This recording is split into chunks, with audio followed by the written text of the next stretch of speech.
Welcome agents, Title Update 6 and Episode 2 has been out for over a week now, and I've experienced enough of everything that's new or changed to make this review. Now it's important to note that I will be reviewing both Title Update 6 and Episode 2 separately, and providing an overall opinion of this update at the end of those two videos. So with that said, let's begin. Title Update 6 and Episode 2 in many ways, for a lot of people, was the be-all and end-all of updates.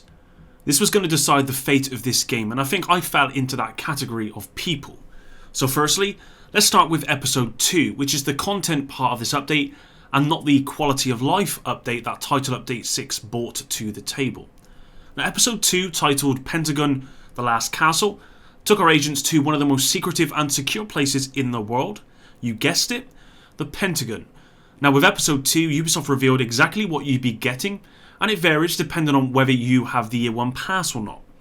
So if you did not have the Year 1 pass, you got two new main missions, the Pentagon and DARPA research labs, the new technician specialization, 38 new named items, the KSG shotgun, the exotic Sawyer Kneepads, mastery system for the Kenley College expedition, new PvP team elimination game mode and map, and finally, the invaded version of Camp White Oak and Manning National Zoo, with National Zoo being upgraded to a stronghold.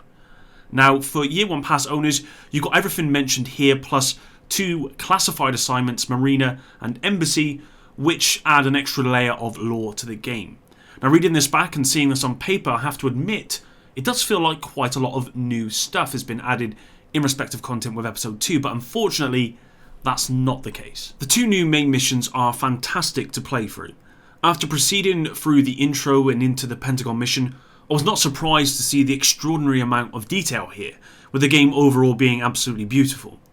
The mission itself is long, and whilst it does use a lot of the same game mechanics, shoot this thing to deactivate that thing or protect that zone for X amount of time, it does finally make use of the huge aerial hovercrafts that so few have rarely seen in the open world.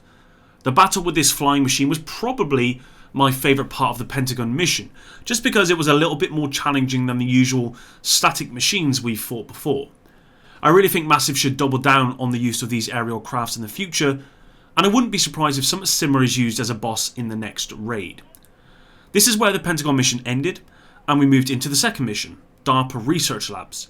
This mission contained a labyrinth of underground tunnels and some wider open areas, but to be honest, it felt no different really to any other underground mission before. There's a point where you have to break through the Black Tusk forces and stop the extraction of the bioreactor. This part felt like I should be chasing after this reactor, but with no time limit, where was the urgency? To me, this would have been the perfect moment to add a countdown and force a player to really step out of their comfort zone. This type of gameplay mechanic is nothing new, but this would have been something new for this game. The mission ends with you avoiding mortar strikes that comes at intervals and taking down the boss.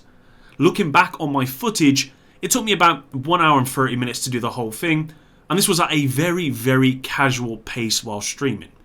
I suspect this could have been done in under an hour, and that's important to note because that is pretty much the extent of new narrative content you get without the Year 1 pass. The two new classified assignments are cool, and they add about another 30 minutes to an hour of narrative content, but this comes at an additional premium with the Year 1 pass. This new narrative content is fine, I guess, but like everything in the game, it's a one-time thing, and it's gone.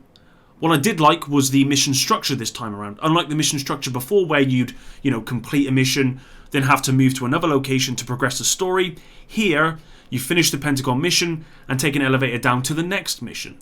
The flow from mission to mission, it felt very good. And I'd like to see more missions structured this way in the future, especially because I think a lot of missions underutilise their location. So having multiple missions that use everything at that location would be good. I guess that was my biggest disappointment with these Pentagon missions. I feel like the location is being severely underutilised. The Pentagon has more than 17 miles of hallways and is the largest low-rise building in the world, and yet we get an hour's worth of gameplay out of it.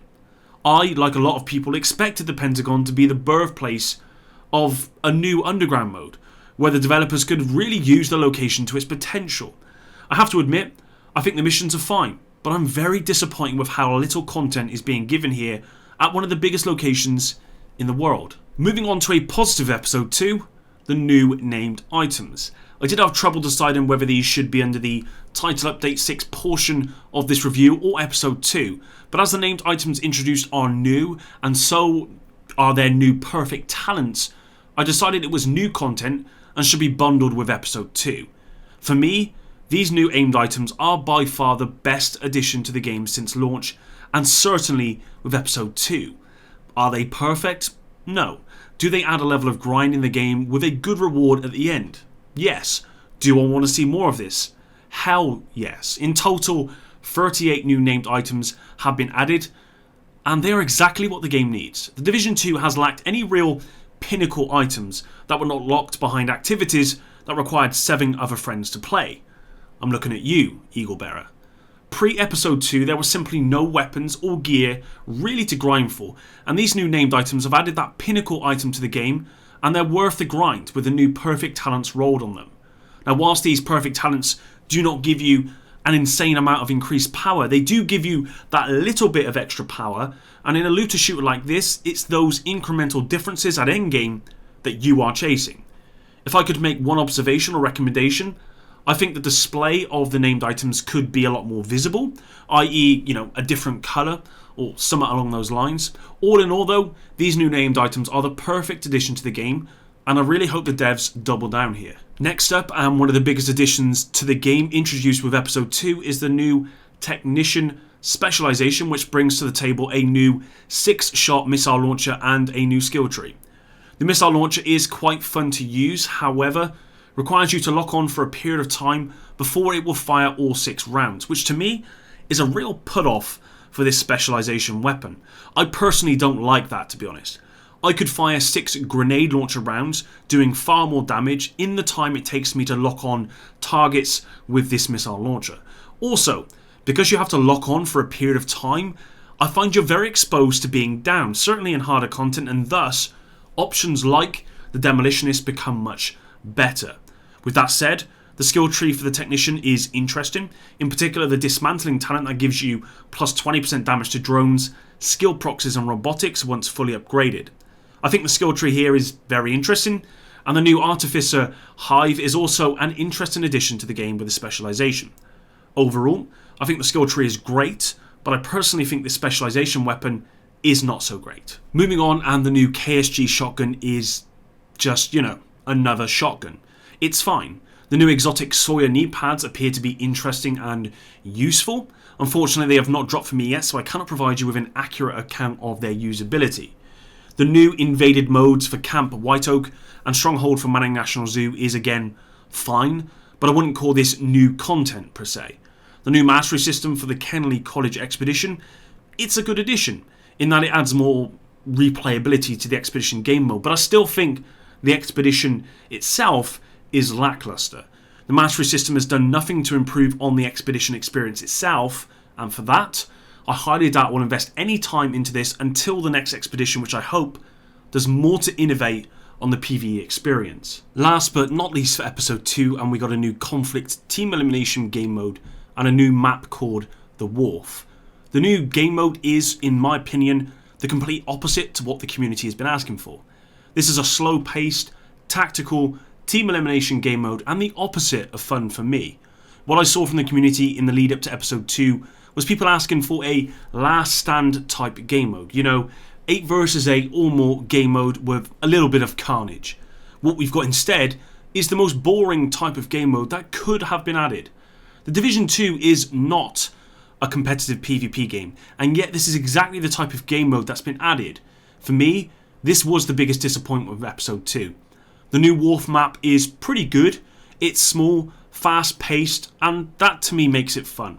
I will come back to the State of PvP in Title Update 6 segment of this review. So with everything in mind, how good or bad is episode 2? I think that episode 2 provided very little in the way of new content. 2 new narrative missions for non-Year 1 Pass owners is quite frankly pathetic. Yeah, the missions look great and they feel good to play through, but after 1 hour, what's next? Sure, we got the new mastery system added to the Kenley College Expedition, which is meant to add some replayability to this activity, but the activity itself is just not good. It's not like the Menagerie of Destiny 2, for example, which offers hours and hours of replayability due to its many bosses and mechanics. The Kenley College Expedition uses recycled game mechanics from the base game, and that just lacks innovation and, quite frankly, bores the hell out of me. The mastery system itself is not a bad idea, but it's like adding NPCs to Fallout 76.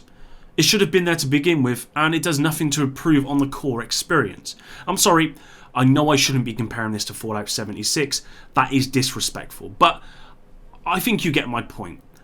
The one saving grace of episode 2 is the new named items. These really are the only thing worth grinding for right now, but I must say, when you do finally get the build you want, what replayable content is there for you to play? Like, seriously, what is there? With the next raid being delayed until 2020, there is nothing episode 2 has brought to the table worth replaying, and that to me is the biggest failure here. Overall, I think episode 2 is a failure, and I'm pretty sure episode 3, just like episode 1, will provide a very similar experience in respect of content, and that's just really disappointing. Let the content update here though not cloud the overall update, which includes Title Update 6. In the second part of this review, I'll be telling you why Title Update 6 has really saved this game. Yes, episode 2 is poor and it's underwhelming, but the quality of life update has done wonders for this game, and it is a huge step forward. It's the shining beacon at the end of this very dark episode 2 tunnel. I'd like to hear your feedback on episode 2 in the comments below. Do you agree with me, or do you think episode 2 did enough? I want to thank you all for watching today's video, and stay tuned for part 2, which will focus on Title Update 6 and should be coming soon. I can promise you that that part of the review is vastly more positive. Until the next one, agents, Epic out.